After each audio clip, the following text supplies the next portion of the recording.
ఈరోజు ఆంధ్రప్రదేశ్ ప్రభుత్వం Srisailam back waters నుంచి పోతిరెడ్డిపాడు కావచ్చు, హంద్రిని కావచ్చు, ముచ్చమరి కావచ్చు, మల్యాల కావచ్చు, కేసీ కెనాల్కు కావచ్చు, ఏవైనా వెలుగొండ కావచ్చు, ఏ ప్రాజెక్టులకైనా నీళ్లు మనం వదిలితేనే వాళ్ళకి దొరుకుతుండే.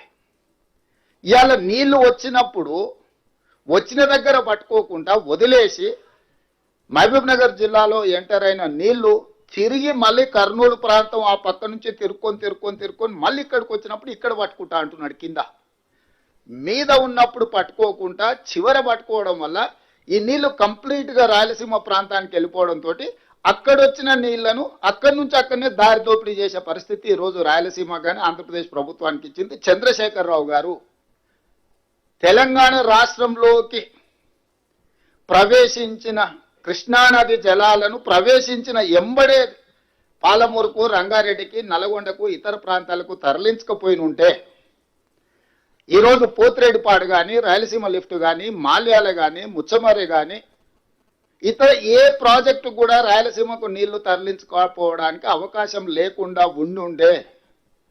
కానీ జూరాల దగ్గర కడతారా, నువ్వు చదువుకున్నావని చిన్నారెడ్డి గారిని శాసనసభలో చంద్రశేఖరరావు గారు అవహేళన చేసి అవమానించే విధంగా మాట్లాడింది శాసనసభలో. నాకు బాగా గుర్తుంది.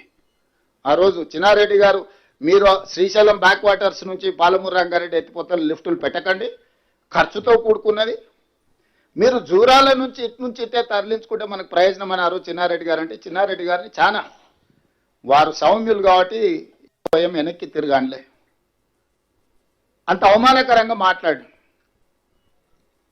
వారు ఆ రోజు చేసిన సూచన ప్రకారం ఈరోజు జూరాల నుంచే మనం నీళ్లు తెలంగాణకు తెచ్చుకుని ఉంటే ఈరోజు ఇన్ని నీళ్లు కొల్లగొట్టడానికి ఆంధ్రప్రదేశ్ ప్రభుత్వానికి అవకాశమే లేకుండే. నెంబర్ 1, చంద్రశేఖరరావు గారు అహంకారపూరితమైన అవినీతితో కూడుకున్న ఆలోచనలతో చేసిన నిర్ణయాలు ఈరోజు కృష్ణానది పరివాహక ప్రాంత రైతాంగానికి, ప్రజలకు ఒక మరణ శాసనం రాసింది. ఇది నెంబర్ 1.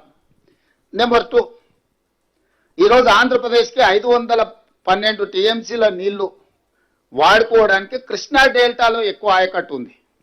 కిందికి వెళ్ళాలి, కృష్ణా గుంటూరు ఆ పక్కకి వెళ్ళాలి ఆ నీళ్ళు వాడుకోవాలంటే. అప్పుడు ఆ నీళ్ళు ఏంది, శ్రీశైలం దాటాలి, నాగార్జున సాగర్ దాటాలి, పులిచింతల దాటాలి, ఆ తర్వాతనే కింది కృష్ణా డెల్టాకు వెళ్ళాలి.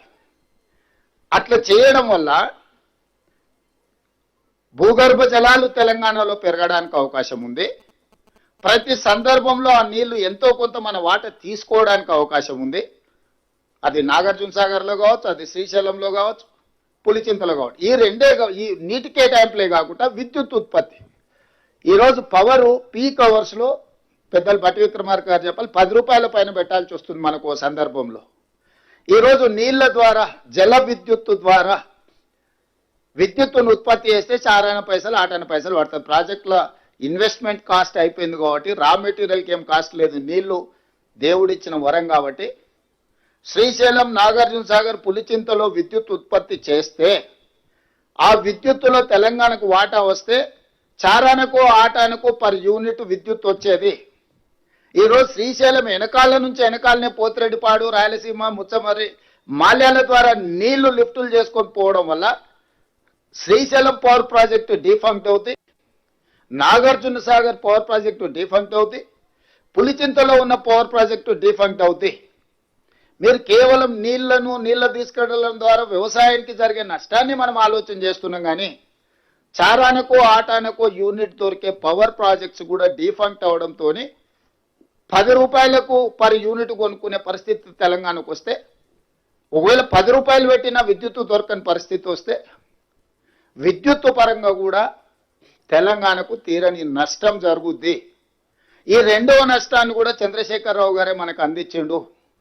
మూడవది, ఆనాడు 2 టీఎంసీలతో పాలమూరు రంగారెడ్డి ఎత్తిపోతల కంబైన్డ్ స్టేట్లో జీవో ఇస్తే చంద్రశేఖరరావు గారు వచ్చిన తర్వాత 2 టీఎంసీలను కాస్త 3 టీఎంసీలు చేస్తాం అనుకున్నాం మేము. 2 టీఎంసీలను కాస్త 1 టీఎంసీకి చేసిండు. ఒఫీషియల్ రికార్డ్స్ ఉన్న అధికారులు ఇక్కడ ఉన్నారు. 2 టీఎంసీ పాలమూరు రంగారెడ్డి ఎత్తిపోతల్ని ఎత్తుకోవాల్సిన జీవోలను అంచనాలనే అడగోలుగా పెంచిండు, ఎత్తుకునే నీళ్ళను తగ్గించిండు. ఢిల్లీకి ఆ టీఎంసీని అసలు ఎక్కడి నుంచి దేవాళ్ళు తేకుండా గందరగోళం చేసిండు. అవతల 4 టీఎంసీలతోని శ్రీశైలం బ్యాక్ వాటర్స్ నుంచి పోవాల్సింది దాదాపుగా 10 టీఎంసీలకు వాళ్ళు పెంచుకొని ప్రాజెక్టులు నిర్మించుకుంటే ఈరోజు 2 టీఎంసీలు తరలించే పాలమూరు రంగారెడ్డిని 1 టీఎంసీకి తగ్గించిండు. దాదాపుగా ఎస్ఎల్బిసి 2006-7లో కోమటిరెడ్డి గారు వీళ్ళందరూ కొట్లాడి తెచ్చుకున్న గ్రావిటీతో తీసుకోవాల్సిన ఎస్ఎల్బిసిని 34 కిలోమీటర్లు ఉమ్మడి రాష్ట్రంలో టన్నెల్ కొడితే 10 కిలోమీటర్లు కొడితే అయిపోయింది. సంవత్సరానికి 1 కిలోమీటర్ పూర్తి చేసిన ఇవాళ ఎస్ఎల్బిసి కంప్లీట్ అయి ఉండేది. జస్ట్ ఆ రోజు 1000 కోట్లు ఖర్చు పెడితే ఇవాళ 3000 కోట్లు అంచనా పెరిగినా అలా 1000 కోట్లు అంచనా ఖర్చు పెడితే 3,64,000 ఎకరాలకు నల్గొండ జిల్లాలో నీళ్ళు ఇచ్చే ఎస్ఎల్బిసిని పడవ పెట్టిండు. పాలమూరు రంగారెడ్డి ఎత్తిపోతలను జూరాల నుంచి శ్రీశైలానికి తరలించే అంచనాలు పెంచి దాన్ని ఈ రోజు వరకు పూర్తి చేయలేదు. ఉమ్మడి రాష్ట్రంలో మొదలుపెట్టిన కల్వకుర్తి లిఫ్ట్ ఇరిగేషన్కి నీటి కేటాయింపుల మీద ఇంతవరకు పరిష్కారం చూపించలే, అది పూర్తి చేయలే.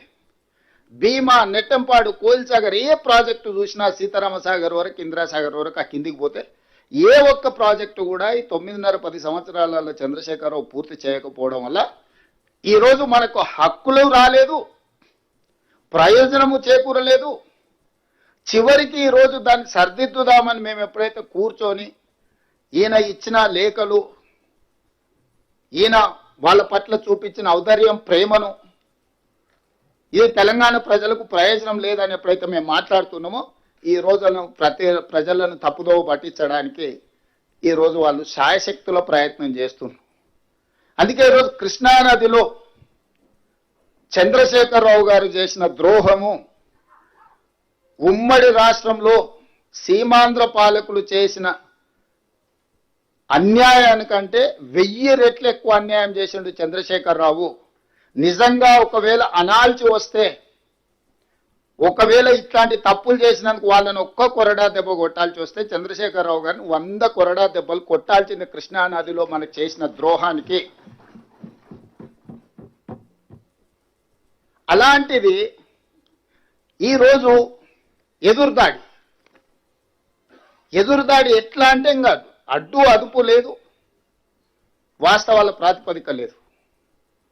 కాబట్టి ఈరోజు కృష్ణానదిలో నీళ్ల కోసము సంబంధిత సంస్థల దగ్గర, కేంద్ర ప్రభుత్వం దగ్గర అప్ టు సుప్రీం కోర్టు రెగ్యులర్గా మానిటరింగ్ చేయడం కాదు, రెగ్యులర్గా ఉత్తమ్ కుమార్ రెడ్డి గారు పాపం ఆయనే పోయి కూర్చొని గంటల కొద్దీ అక్కడ జరిగే ప్రొసీడింగ్స్ని, ట్రాన్స్మిషన్ లాస్ ఉండొద్దు, రేపు అధికారులు వినొచ్చి చెప్పినప్పుడు కొంత చెప్తారు కొంత చెప్పారని మేము ఇద్దరం చర్చించుకొని ఎప్పుడు ఏ కేసు ఉన్నా వారే స్వయంగా వెళ్ళి అక్కడ కోర్టులో కూర్చొని అక్కడ అధికారులతో అందరిని తీసుకెళ్ళి అక్కడ అడ్వకేట్లతో కూర్చొని పూర్తిగా డిస్కషన్స్లో ఇన్వాల్వ్ అయ్యి తెలియని కూడా తెలుసుకొని అవగాహన కల్పించుకొని పూర్తి స్థాయిలో కృష్ణానదిలో మనకు కావాల్సిన హక్కుల కోసం, తెచ్చుకోవాల్సిన నీటి కేటాయింపుల కోసం మేము పూర్తి పెద్ద ఎత్తున ప్రయత్నం చేస్తుంటే